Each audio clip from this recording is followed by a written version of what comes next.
Going to the top, bottom lane, Aisu nagkakable na first blood dito.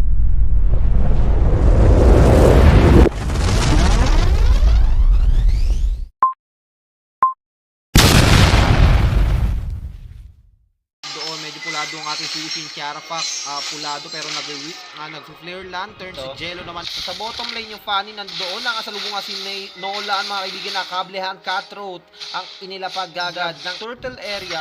Ang ating impression na kuha doon ni Tigreal, ang ating Phobius, pero hindi sapat ang kanilang damage para ma-burst. Si Xiao ay tumatakbo, hinahabol siya with this Phobius and the help of this Matilda, ladies and gentlemen.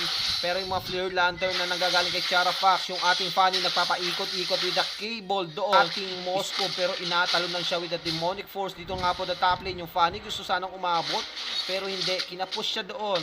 Going to the top lane na rin yung ating Matilda and Dexa.